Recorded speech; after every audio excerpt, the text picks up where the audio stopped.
President Trump ran on the promise of ending the war in Ukraine and doing it within a day. I would get a settlement in 24 hours. He suggested it would be easy. I would tell Putin, gotta settle. I would tell Zelensky, you gotta settle. And then nearly 2 months into his second term, Trump went on Full Measure with Sharyl Attkisson to clarify. You said you would have this war settled in 24 hours. Well, I was being a little bit sarcastic when I said that. Sarcastic, which by Cambridge Dictionary definition means using remarks that clearly mean the opposite of what you say in order to either hurt someone's feelings or to express humor, which would mean that Trump knew he could not end the war in a day, but surely hoped to make more progress than he has so far. And he's been directing much of his frustration at the country that got invaded. I'm finding it more difficult, frankly, to deal with Ukraine. That in terms of getting a final settlement, it may be easier dealing with Russia. Which raises a lot of questions about the president's thinking and his strategy. Here's Fox News chief political analyst Brit Hume. He keeps pounding Zelensky and saying it's harder to deal with him than it is with Putin. Putin, so far as I can tell, hasn't agreed to much of anything except, yes, he'd love to annex Crimea.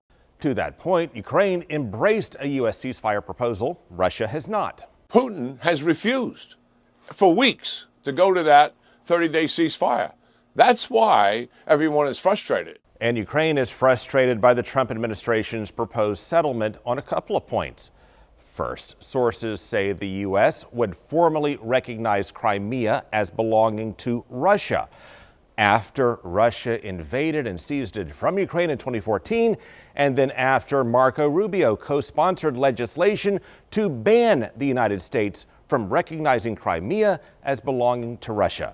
We're now all of a sudden once again living in a world in which countries and leaders can decide that something belongs to them and they go in and take it by force. Sources say the U.S. proposed settlement also bans Ukraine from joining NATO, and it allows Russia to continue to control all of the land it currently occupies in Ukraine. We're doing pretty well, I think, with Russia. And in current form, it does not offer specific guarantees of future military protection from the United States if or when Russia invades the rest of Ukraine. I think we have a deal with Russia. We have to get a deal with Zelensky. For more context on why Trump does not have a deal with Ukraine, remember Russia's blitz of rape, torture, and summary executions, and how the Russian invaders bombed apartments, hospitals, and people who had lined up for medicine. It's like a hell.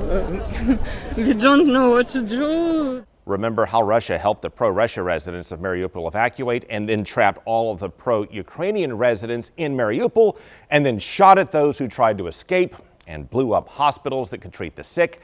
And like Stalin, who mass murdered millions of Ukrainians through starvation, Putin cut off their access to food, clean water, and medicine for weeks.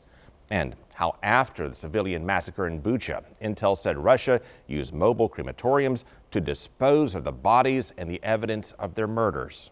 People were shot just because they spoke Ukrainian.